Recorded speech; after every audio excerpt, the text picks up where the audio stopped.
अस्सलाम वालेकुम व्यूअर्स, मैं हूं मलिक कैसर और मेरी आज की वीडियो में मैं आपको बताऊंगा कि अगर आप सैलरीड पर्सन हैं तो आप अपनी इनकम टैक्स रिटर्न 2023 कैसे फ़ाइल करेंगे। इस टॉपिक पर मैं ऑलरेडी वीडियो बना चुका हूं, लेकिन उस पर यूट्यूब की स्ट्राइक आ गई क्योंकि शायद मैंने लॉगिन किसी क्लाइंट का यूज़ किया था, उस वजह से। एनी हाउ, मैं इस टॉपिक पर दोबारा वीडियो बना रहा हूँ, तो आपने वीडियो को एंड तक देखना है। जिन्होंने ऑलरेडी फ़ाइल कर ली है उनको ज़रूरत नहीं है, और जिन्होंने फ़ाइल करनी है तो वो इस वीडियो को देख सकें। तो सबसे पहले आपने आईआरएस पर आना है। आईआरएस का लिंक आपको डिस्क्रिप्शन में मिल जाएगा। डिस्क्रिप्शन में जाके आप उस लिंक पर क्लिक करके भी आईआरएस पर आ सकते हैं। इसके अलावा iris.fbr.gov.pk ये आईआरएस का लिंक है, आप टाइप करके भी गूगल सर्च में आप इस पर आ सकते हैं। ठीक है, सबसे पहले आपने आईआरएस पर आकर यहाँ पर अपना CNIC नंबर और पासवर्ड इंटर करना है। पासवर्ड इंटर करने के बाद आप लॉगिन कर लेंगे। लॉगिन हो जाएगा तो इस तरह का इंटरफेस आपके सामने होगा। आपने क्या करना है, सबसे पहले यहाँ पर डिक्लेरेशन पर क्लिक करना है। कई लोगों को कन्फ्यूजन आ रही है कि पोर्टल जो है वो थोड़ा अपडेट हो चुका है, तो उसमें उनको ऑप्शंस की समझ नहीं आ रही कि ऑप्शंस कैसे हैं। अब हमने कौन सा फॉर्म जो है वो ओपन करना है, तो आप यहाँ पर ये ऊपर सबसे ऊपर डिक्लेरेशन है, जो नॉर्मली उस पुराने पोर्टल में भी यही था और नए पोर्टल में भी यहीं पर है। अब सिर्फ जो है वो चेंज ये है कि ये वाले ऑप्शन आपको कॉलम्स में दिखाई देते थे यहाँ पर। ठीक है, कॉलम्स के अंदर दिखाई देते थे और इनके जो सब ऑप्शंस थे वो उन्हीं के नीचे दिखाई देते थे। लेकिन अब क्या है कि वो कॉलम्स में आपको दिखाई देंगे। सॉरी, लेफ़्ट साइड पर ये मेन ऑप्शन आपको जो मेन हेडिंग थी वो दिखाई देगी, और जब आप इन ऑप्शंस पर क्लिक करेंगे तो राइट साइड पर ये ऑप्शंस आपको दिखाई देंगे। ठीक है, तो यहाँ से आपने क्या करना है, क्योंकि हम सैलरीड पर्सन की इनकम टैक्स रिटर्न फाइल करने जा रहे हैं, तो आप सैलरीड पर्सन वाला जो फॉर्म है वो यूज़ कर सकते हैं। तो लास्ट ईयर मैंने जो है वो नॉर्मल रिटर्न वाला फॉर्म यूज़ किया था। इससे कोई फ़र्क नहीं पड़ता कि आप कौन सा फॉर्म यूज़ करते हैं, बस आपकी रिटर्न की डिक्लेरेशन ठीक होनी चाहिए। नॉर्मल रिटर्न में सारे पर्सन जो हैं वो अपनी रिटर्न फाइल कर सकते हैं। अगर आप स्पेसिफिक सिर्फ सैलरी सोर्स इनकम है आपकी, या छोटा मोटा प्रॉफिट ऑन डेट है आपका बैंक से, बैंक में आपके पैसे पड़े हैं और उसके ऊपर आपको प्रॉफिट मिलता है, तो आप सैलरीड पर्सन वाला फॉर्म भी यूज़ कर सकते हैं। ठीक है, तो आप इस दफ़ा हम सैलरीड पर्सन वाला ही यूज़ करेंगे, क्योंकि अगर आपका किसी और सोर्स से बिज़नेस से कोई ताल्लुक़ नहीं है तो आप सैलरीड पर्सन वाला फॉर्म यूज़ कर सकते हैं। तो हमने यहाँ पर सैलरीड पर्सन वाले फॉर्म के ऊपर क्लिक किया और यहाँ से हम 2023 को जो है वो सिलेक्ट करेंगे। 2023 का ये पीरियड नीचे आ गया, इसको हमने सिलेक्ट कर लिया और इसको कंटिन्यू कर दिया। कंटिन्यू करने के बाद इस तरह का इंटरफेस आपके सामने होगा। सबसे पहले आपके पास इनकम फ्रॉम सैलरी आ रही होगी। ठीक है, इनकम फ्रॉम सैलरी में आपने क्या करना है, अपनी सैलरी को इंटर कर लेना है। लेट सपोज़ मैं कहता हूँ मेरी सैलरी जो है वो हाँ, बल्कि उससे पहले मैं आपको एक चीज़ और समझा दूं कि सैलरी का टैक्स जो है वो 6 लाख से ऊपर जब आपकी सैलरी एनुअल जाती है तब उसके ऊपर टैक्सेशन स्टार्ट होती है। 6 लाख से नीचे जो है वो कोई टैक्स नहीं है, लेकिन स्टिल टैक्स नहीं है तो वो अपनी जिन लोगों की सैलरी 6 लाख से नीचे है तो वो वैसे भी अपनी इनकम टैक्स रिटर्न फाइल कर सकते हैं। तो कई लोग ये सवाल करते हैं कि हमारी तो सैलरी जो है वो टैक्स स्लैब में आती नहीं है, तो क्या हम भी फाइलर बन सकते हैं? तो जी हाँ, बिल्कुल वो फाइलर बन सकते हैं। वो अपनी जितनी सैलरी है उतनी पुट कर दें, कोई मसला नहीं है। लेट सपोज़ यहाँ पर मैं कहता हूँ कि मेरी सालाना सैलरी जो है वो 4 लाख रुपए है। मैंने ये अभी मिनिमम टैक्स स्लैब में रखी है जिस पर टैक्स अप्लाई नहीं होता। तो अब मैं एक चीज़ आपको दिखाता हूँ कि यहाँ पर आप टैक्स चार्जेबल में जाएं और कंप्यूटेशन में जाएं, तो यहाँ पर आपका जो टैक्स चार्जेबल है वो ज़ीरो है। मतलब आपने यहाँ पर अब कुछ भी पे नहीं करना, सिस्टम ने आपके टैक्स जो है वो कैलकुलेट ही नहीं किया। ठीक है, क्योंकि आप टैक्स स्लैब में आते ही नहीं हैं। एडमिटेड इनकम टैक्स भी आपका ज़ीरो है। अब यहाँ पर हम क्या करते हैं, तो जिनकी सैलरी 6 लाख से ऊपर नहीं है, नीचे है, तो वो इस तरह अपनी इनकम को डिक्लेयर कर देंगे। उनकी सैलरी के ऊपर कोई टैक्स कैलकुलेट नहीं होगा। अब हम वापस आते हैं, यहाँ पर मैं लिख देता हूँ लेट सपोज़ कि हमारी सैलरी जो है वो 7,20,000 पे एनुअल सैलरी है। तो 7,20,000 पे हमने एनुअल सैलरी जो है वो यहाँ पर एंटर कर दी है। अब हम कैलकुलेट कर लेते हैं। कैलकुलेट करते हैं। अब वापस आप टैक्स चार्जेबल में जाएं और यहाँ पर एंड पर जो टैक्स चार्जेबल में कंप्यूटेशन है वहाँ पर क्लिक करें, तो अब आपकी सैलरी के ऊपर जो है वो 3,000 रुपये टैक्स चार्जेबल है। ठीक है। अब नॉर्मली होता क्या है, जो लोग सैलरीड पर्सन हैं उनकी ऑलरेडी सैलरी के अंदर से ही टैक्स की डिडक्शन हो जाती है, तो उनको मज़ीद पे करने की ज़रूरत नहीं होती। आपने सिर्फ करना क्या है कि अपने एम्प्लॉयर से टैक्स डिडक्शन सर्टिफिकेट ले लेना है और उस टैक्स को आपने ये टैक्स चार्जेबल के अंदर जो एडजस्टेबल टैक्स का ऑप्शन है यहाँ पर आकर आपने salary of employee under section 149 इसमें आकर आपने अपना टैक्स जो है वो इंटर कर देना है जो आपकी डिडक्शन हुई है। नॉर्मली वो आपका जो पेबल बन रहा होता है उसी के इक्वल होता है।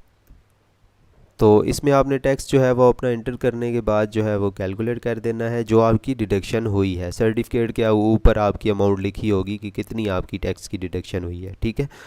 तो यहाँ पर ये आपका 3,000 आ गया। अब आप वापस कंप्यूटेशन पर जब जाएंगे तो टैक्स चार्जेबल आपका उतना ही है। ठीक है। विद होल्डिंग टैक्स आपका जो है वो 3,000 है। ठीक है। एडमिटेड इनकम टैक्स पहले जो है वो आपका 3,000 आ रहा था, अब वो जो है वो ख़त्म हो गया क्योंकि आपने उसका विद होल्डिंग टैक्स जो है एडवांस टैक्स क्लेम कर लिया है। जो आपकी एट सोर्स डिडक्शन हो गई है तो आपका टैक्स जो है वो ज़ीरो हो गया है। तो इस तरह से आप अपनी इनकम टैक्स रिटर्न जो है वो सैलरीड वाले प्रिपेयर करेंगे। टैक्स की एडजस्टमेंट इस तरह से वो अपनी करवा लेंगे। ठीक है।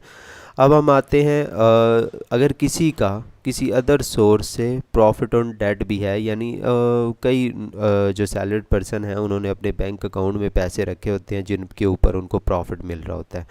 उस प्रॉफिट को वो कहाँ पर डिक्लेयर करेंगे, उन्होंने क्या करना है, फ़ाइनल टैक्स में जाना है। फ़ाइनल टैक्स में जाके यहाँ पर आप कंट्रोल F करें तो ये सर्च बार आपके पास आएगी। यहाँ पर आप लिखें 7B।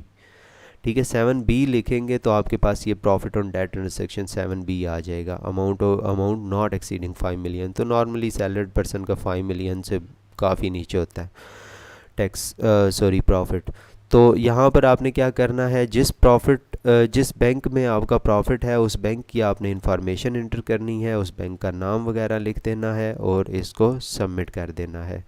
तो यहाँ पर मैंने एक ये डमी इंटर किया है 1 2 3 4 5 6 7। ठीक है। लेट सपोज़ कि ये बैंक अकाउंट है और इसके ऊपर मुझे प्रॉफिट मिला है ये 1,00,000 रुपया।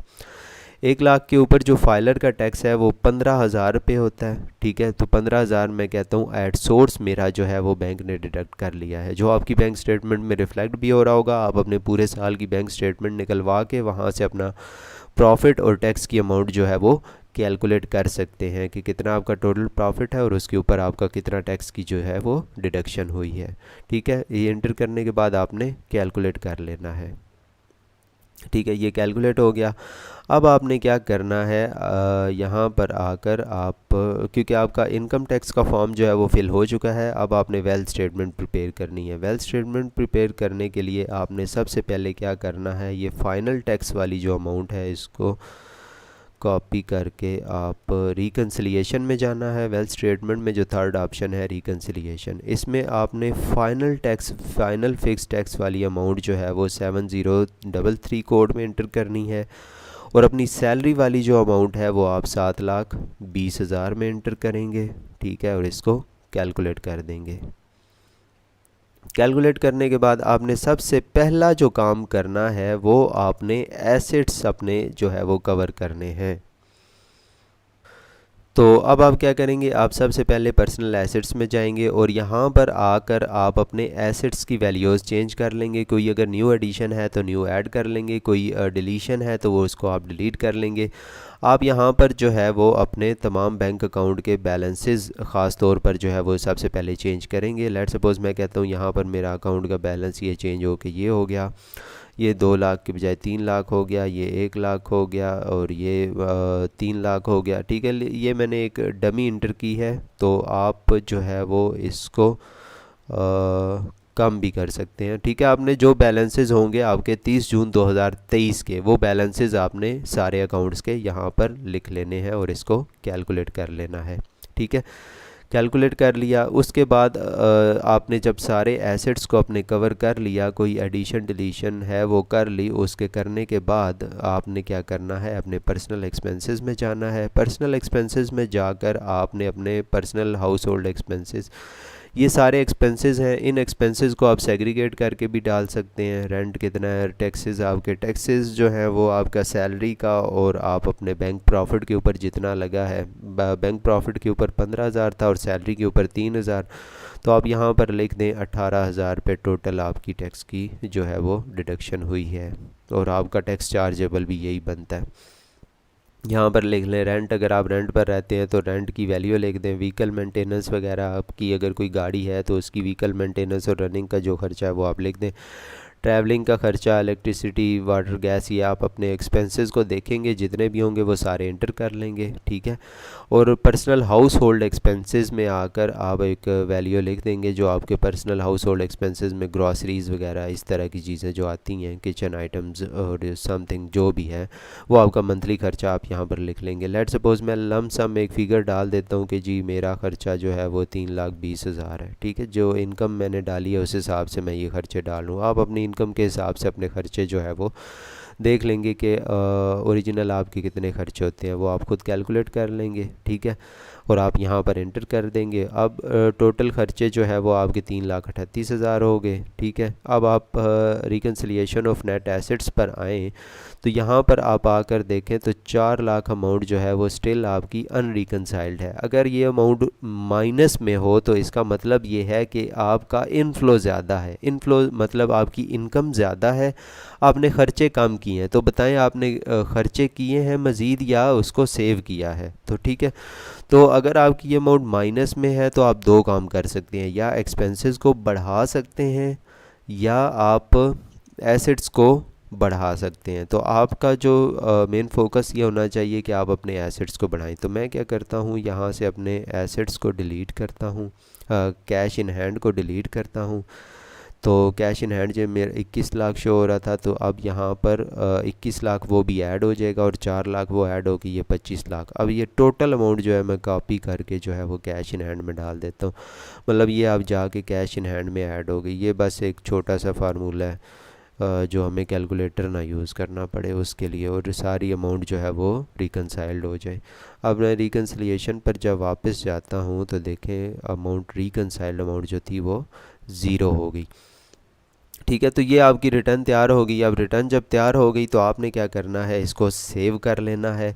सेव आप साथ साथ करते जाएं तो अच्छी बात है, क्योंकि अगर आपका किसी भी टाइम लॉग आउट हो गया और आपने सेव ना किया हुआ तो ये नया पोर्टल है, पहले तो कैलकुलेट करते थे तो ऑटोमेटिकली सेव हो जाता था पुराने पोर्टल में, लेकिन अब ऐसा नहीं होता। अब आपको सेव करना पड़ेगा। अगर आपका कोई मसला आ जाता है, कनेक्शन में मसला आ जाता है और आपका किसी तरह से लॉग आउट हो जाता है, तो आप उस को डाटा दोबारा फिल करना पड़ेगा। तो बेहतर यह है कि आप साथ साथ सेव भी करते रहें, चाहे जैसे ही आपकी रिटर्न तैयार होती जाए। सेव करने के बाद आप आ जाएंगे सबमिट के ऊपर। सबमिट के ऊपर आने के बाद आप यहाँ पे 4 डिजिट का पिन एंटर करेंगे और अपना इसको रिटर्न को जो है वो सबमिट कर देंगे, ठीक है। तो आपकी रिटर्न जो है वो सबमिट हो जाएगी। यहाँ पे पिन इनवैलिड है क्योंकि मैंने पिन एंटर नहीं किया, ठीक है। जब आप सही पिन एंटर करेंगे तो ये आपकी रिटर्न सबमिट हो जाएगी और ये पोर्टल आपका यहाँ से इस तरह से क्लोज़ होके ये स्क्रीन आपके सामने आ जाएगी ऑटोमेटिकली, ठीक है। अब आपको पता कैसे चलेगा कि आपकी रिटर्न सबमिट हुई है या नहीं हुई, तो आप क्या करेंगे, आप कंप्लीटेड टास्क में आएंगे। कंप्लीटेड टास्क में आकर आप यहाँ पर डिक्लेरेशन में देखेंगे। डिक्लेरेशन में यहाँ पर आपकी ये 2023 की रिटर्न भी आ जाएगी। जैसे ये 2022 की रिटर्न आ रही है, यहाँ पर आपकी 2023 की रिटर्न भी आ जाएगी। तो इसका मतलब ये है कि आपकी रिटर्न जो है वो सबमिट हो चुकी है। तो अब आप को तसल्ली हो जाएगी कि रिटर्न सबमिट हो चुकी है। तो ये थी मेरी आज की वीडियो। अगर आपको वीडियो पसंद आई हो तो चैनल को सब्सक्राइब ज़रूर कीजिएगा, वीडियोज़ को लाइक शेयर और कमेंट ज़रूर कीजिएगा। शुक्रिया।